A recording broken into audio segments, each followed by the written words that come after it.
मजबूरी थी जो तुमने उस इंसान को मार दिया? वो तो देखना चाहिए था। हाँ? अरे कम से कम तुम खुल के बताओ ना कि हमें आप नहीं पसंद हो, हम आपके साथ नहीं रहना चाहते हैं, हमको वो पसंद था तो चली जाती उसके साथ। ऐसा कैसा कौन सा प्यार है जो एक दूसरे के लिए कत्ल कर दिए? उन्होंने अपने आदमी को मार दिया, तुमने अपने पत्नी को छोड़ दिया। ये कौन सा प्यार है? ये प्यार नहीं है, ये आज के डेट में हवस है। तकदीर राम ने ऐसी बदली कि दोनों के दोनों जेल पहुंच गए, और बहुत अच्छा हुआ हमारी तरफ से। तो ऐसी औरत को तो ऐसी सजा मिले ना कि बाकी और औरतें ऐसा करने से पहले 100 बार सोच के कदम उठाए कि अपने परिवार का कभी विनाश ना करे। वो जिंदा भी है और वो मर भी जाए, ऐसी सजा अगर उस औरत को मिले तो उसको ये एहसास होगा कि उसने कितनी जिंदगियों को बर्बाद किया है। इस वक्त सुल्तानपुर जनपद के चांदा कोतवाली के क़यामुद्दीनपुर गांव में हम हैं। यह वही गांव है जो आज कई दिनों से चर्चा में। एक पत्नी अपने प्रेमी के साथ मिलकर अपने पति की हत्या करवा देती है और लोगों को भनक तक भी नहीं लगती। ये तो जब पुलिस खुलासा करती है तो सारे लोग हैरान हो जाते हैं। आपको बता दें कि सबसे पहले इसमें अगर हाथ कोई बढ़ाता है तो वो पुलिस प्रशासन की तरफ से हाथ बढ़ाया जाता है। लम्बुआ के सीओ हैं अब्दुल सलाम जी, जो पूरी अपनी टीम के साथ आते हैं, स्थानीय थाने के साथ पूरे लोग मिलकर आते हैं और परिवार की मदद करते हैं। खाने पीने की चीज़ से लेकर और चीज़ों की मदद करते हैं और यहाँ तक आश्वासन भी देते हैं कि आने वाले भविष्य में भी हम आप लोगों की मदद करेंगे। उसी मदद का सिलसिला आगे रखते हुए कुछ महिलाएं हमारे साथ मौजूद हैं, जो महिलाएं भी कुछ दूरी से चलकर आई हुई हैं, इस परिवार से मिली हैं। हम महिला मोर्चा मंडल अध्यक्ष अमृता गुप्ता। कहाँ से आए हैं आप लोग? पीपी कबैचा से आए हैं। आप लोग महेश के परिवार की मदद के लिए आए हैं? जी हाँ, हम उनकी मदद के लिए आए हैं। उन बच्चों की जो हमारी तरफ से जो बन सकेगा हमने थोड़ा बहुत हेल्प किया है। बाकी आगे भी जो जरूरत पड़ेगी हम उनका सहयोग पूरी तरह करेंगे। पढ़ाई लिखाई में, खान पान में, जहाँ हमारा सहयोग रहे हम उसको पूरा उनके प्रति योगदान करेंगे। हाँ। चलिए, आप लोग भी महिला हैं और एक महिला का ही ये फैसला है जो आज ये परिवार बर्बाद हो चुका। हम ये नहीं कह सकते कि यही परिवार बर्बाद हुआ है, एक दूसरा परिवार भी बर्बाद हुआ है। जो हत्यारा है डंगर यादव, उसकी भी पत्नी और बच्चे अनाथ हो गए हैं। क्या इस पूरे मामले को लेकर आप लोग क्या कहेंगे? देखिए, हम तो यही कहना चाहेंगे कि महिला ने जो किया सबसे सर्वप्रथम गलत किया। पहले तो अपने परिवार के प्रति किया और उस आदमी ने भी बहुत गलत किया। उसने भी, उसका परिवार था, अगर उसका परिवार नहीं होता ऐसा दुष्ट कर्म करता तो चलो मानता है कि उसके आगे पीछे कोई था नहीं, लेकिन उसके भी बच्चे हैं, उसके बीबी है, वो भी तो रोई रही होगी। उसको ये नहीं समझ पड़ा मैं पराई स्त्री के पास अगर मैं जा भी रहा हूँ तो मेरे बच्चों का क्या होगा। और आज मैं अगर मैं किसी की जान ले रहा हूँ, अगर बाई मैंने गलत कर रहा हूँ, मैं उस चीज के लिए नहीं कोई वो नहीं हूँ, लेकिन मैं कम से कम किसी को मारू तो नहीं, किसी की हत्या तो ना करो।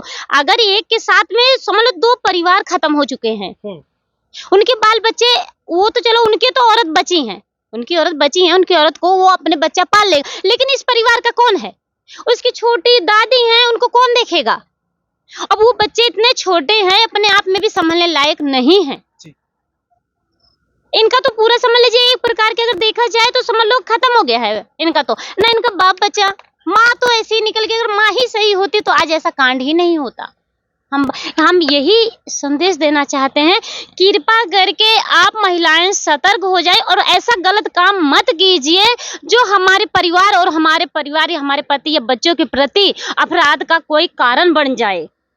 हम भी महिला हैं, हम भी अपना परिवार देखते हैं, हम भी बाहर कमाते हैं, इनकी भी दुकान है, ये घर में संभालती हैं, ये हमारी दीदी हैं बड़ी, ये भी घर गृहस्थी संभालती हैं। तो हम लोगों को बाहर निकलना है, तो ये नहीं है कि हम अपने परिवार के प्रति किसी और के लिए हम अपने परिवार खराब कर दें। हमारे माँ बाप ऐसे संस्कार नहीं देते हैं। इंसान पहला संस्कार माँ बाप के ऊपर ही उठाता है। लेकिन हमारे कहने को 18 साल की शादी को होने का क्या महत्व है? हमारे आपके बीच का इतना रिलेशन खत्म हो चुका था कि आपने शादी के 18 साल हो चुके थे। ये थी नहीं कि नहीं पहले से इनका कोई अफेयर रहा हो, कुछ ऐसी चीजें जैसे ऐसा हुआ कि पहले से तुम कुंवारी थी या तुम्हारे साथ में रिलेशन था, वो बात अलग थी, लेकिन तुम्हारे 18 साल शादी का होने का मतलब क्या हुआ? और तुम्हारे 3 छोटे छोटे बच्चे हैं, जिसका जन्म है आप जब उनके नहीं हुए तो आप किसके होंगे? गाँव के लोग बता रहे हैं कि जो महेश थे बड़े सीधे साधे व्यक्ति थे, हर बात उसकी मानते थे, हर जरूरतें उसकी पूरी करते थे, फिर भी उसने ऐसा बस अगर कहते हैं शाम को लेके आता था सामान।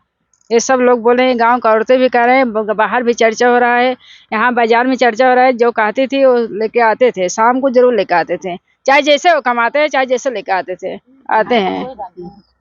अब क्या कहेंगे आप इस पूरी घटना को लेकर? क्या कहेंगे ऐसा जो पूजा ने ऐसा कुछ किया अपने प्रेमी के साथ मिलकर? इस घटना को लेकर हम ये कहेंगे कि फिलहाल तो अच्छा नहीं हुआ, पहली बात। तो दूसरी बात, बच्चे अपना नहीं संभाल पाई। मान लीजिए जो की ठीक की या नहीं की वो अलग की बात है, लेकिन कम से कम अपने बच्चों को तो देखती, परिवार को तो देखती, अपनी माँ को देखती। इंसान कहते हैं कि अगर एक माँ छूटती है तो दूसरी माँ मिलती है। वो ये भी नहीं कर पाई। मुझे एक निवेदन है लोगों से कि मतलब ऐसी सजा उनको मिले कि ताकि सजा मतलब मौत नहीं, सिर्फ सजा ऐसी मिलेगा हर महिला कि हर महिला के अंदर डर समा जाए कि ऐसे घटना करते हुए भी अगर हम ये कर रहे हैं तो हमको ये सजा मिलेगी। अब सजा हो, कोई भी सजा हो, सजा एक नहीं हो कि सिर्फ मौत हो, सजा कई प्रकार की होती है। जैसे आपके मन में क्या चल रहा है कि एक नज़ीर बननी चाहिए, सजा वो होनी चाहिए कि एक नज़ीर पेश हो कि महिलाओं में डर हो जो इस तरीके की हरकत कर रही है या ऐसा कुछ सोच रही है। एक बात बताए, डर अलग चीज उसके मन में, उसको तो कहते नहीं है एक इंसान को जीते जी मार देना। वो जिंदा भी है और वो मर भी जाए, ऐसी सजा अगर उस औरत को मिले तो उसको ये एहसास होगा कि उसने कितनी जिंदगियों को बर्बाद किया है। ऐसे कहते ना कि रोमा रोमा अगर तड़प जाए, हम मेरे अंदर इतनी गुस्सा है उसके प्रति। मैं भी एक औरत हूँ, एक औरत का हमारा भी परिवार है, हमारे बच्चे, मेरा भी आदमी है, हम भी गरीब हैं, ऐसा नहीं है कि हम भी कोई अमीर है, हमारे भी ऐसे ही हमारे घर द्वार आप देखेंगे, हमारे भी ऐसे, हम भी संघर्ष कर रहे हैं, रोज सुबह उठते हैं जाते हैं। तो ये मतलब नहीं है कि किसी पराये के कारण हम अपने बच्चों का या भविष्य खराब कर दे, अपने पति का ऐसे साथ कर।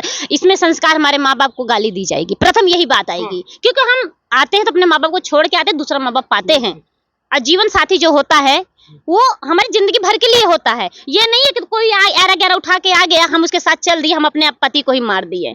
7 फेरे का कोई मानव होता है, महत्व होता है। ये हमारे भारत है, इसे भारत कहा किस लिए गया? बाहर के लोग हमारे भारत में आते संस्कार लेने के लिए कि भारत कितना ज्ञानकारी और शिक्षित देश है, और यहाँ पे हमारे साथ शादी के 7 फेरों को वचनों का महत्व दिया जाता है।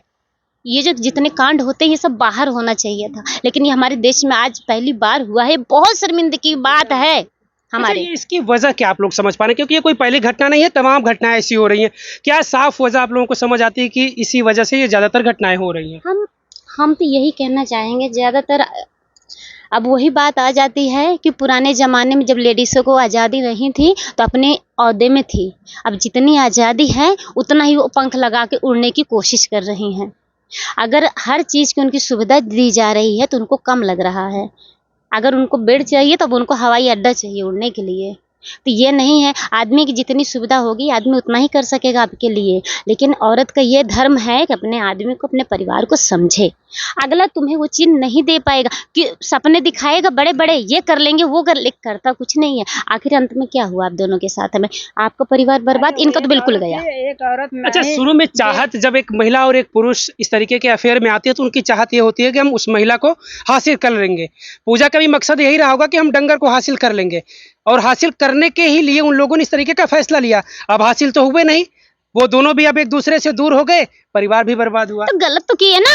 अगर उनको हासिल करना तो समाज में खड़े हो जाते, अपने आदमी को ही छोड़ देती, वो अपनी औरत को छोड़ देता। मैं कहती हूँ असल का धर्म तो यही था ना, इनका भी नहीं बर्बाद होता, उनका भी नहीं बर्बाद होता। वो अपने बच्चे को देख लेते, ये अपने बच्चे को देख लेता आदमी।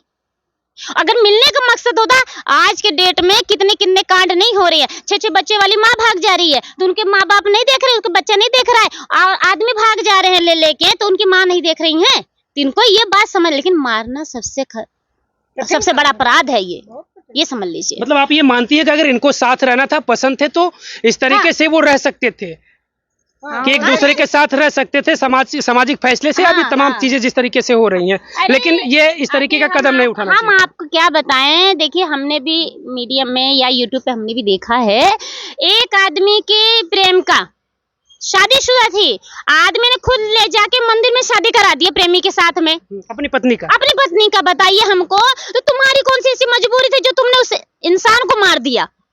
वो तो देखना चाहिए था। अरे कम से कम तुम खुल के बताओ ना कि हमें आप नहीं पसंद हो, हम आपके साथ नहीं रहना चाहते हैं, हमको वो पसंद था तो चली जाती उसके साथ।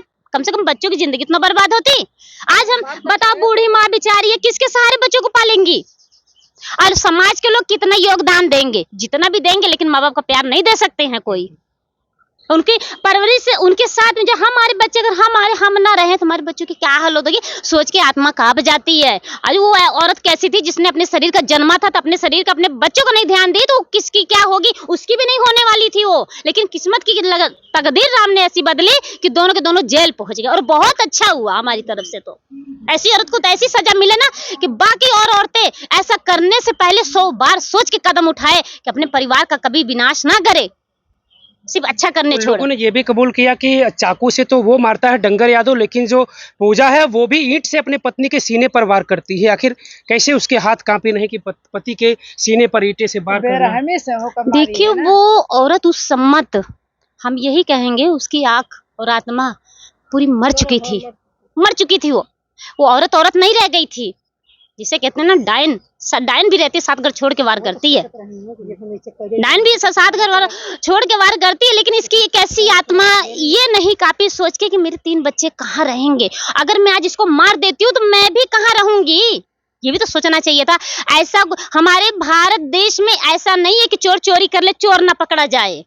उनको तो इतने सारे कांड होने के बाद भी इनकी मति बुद्धि इतनी भ्रष्ट हो चुकी थी, ये नहीं देखे अगर मैं आज इसको मारती हूँ तो मैं कैसे उससे मिल पाऊंगी। आखिर उसी ने उसको फंसाया, तो कहां से ये उसका भी हुआ, हमको बताए। प्यार किए दोनों ने, वो भी तो उसका नहीं हुआ। अगर देखा जाए तो उसने तो उसी को फंसाया। अगर ऐसे होते तो दोनों साथ रहते और न जबान खोलते, तब कहते कि एक दूसरे के प्रेमी है। ऐसा कैसा कौन सा प्यार है जो एक दूसरे के लिए कत्ल कर दिए, उन्होंने अपने आदमी को मार दिया, तुमने अपने पत्नी को छोड़ दिया। ये कौन सा प्यार है? ये प्यार नहीं है, ये आज के डेट में हवस है, जिस इंसान शैतानी जिसे बोलते हैं ना कि अपने परिवार के प्रति विरोध कर लो, ऐसी औरतों को ना बाल के बहा देना चाहिए। एक आखिरी सवाल, आप लोगों ने भी देखा होगा जब पुलिस ने खुलासा नहीं हुआ था, तो पूजा ऐसे चीख कर रो रही थी, ऐसे लग रहा था कि उसका तो सब कुछ बर्बाद हो गया। अरे तो दिखाएंगी कैसे कि मैं समाज में भरपूर नाटक कर रही थी वो। हाँ तो अरे तो देखो, कोई भी रहे, अगर मैं चोरी करूंगी, मैं अपनी बात बता रही हूँ, अगर मैं चोरी करूंगी तो मैं बताऊंगी मैं चोर हूँ, मैं बताऊंगी मैं चोर हूँ, मैं तो यही कहूंगी ना, नहीं मैंने तो कुछ नहीं किया है, आपने देखा मुझे, पकड़ा मुझे। तो वैसे वो नाटक कर रही थी, क्या किसी ने उसको देखा? उसको किसी ने पकड़ा उसको मारते हुए, अद्धा मारते हुए देखा किसी ने? नहीं देखा, तो रोएगी नहीं भाई। वो उसका मकसद यही था कि मैंने मार भी दिया, मैं पकड़ी भी नहीं जाते, और हम दोनों का ऐसे चोरी चलता रहता। उसका असल का मकसद बस यही था। रास्ते से कांटा हट गया है। हम कहते अगर कांटा हटाना ही था तो उसके जीते जी हटा देते। वो खुद ही नहीं बोलता। अगर इतना अच्छा इंसान जो तुम्हारे कहने से एक कदम नहीं डोलता था, वो तुमको तुम्हारी खुशी के लिए वो तुम्हें खुद ही छोड़ देता। इतना जिस बताने के आधार के अनुसार वो इंसान चल रहा है, वो खुद ही इनको वो कर देता कि जाओ, कम से कम मेरे बच्चे और मैं तो हूँ, मैं पाल लूंगा उसको। यही चीज है।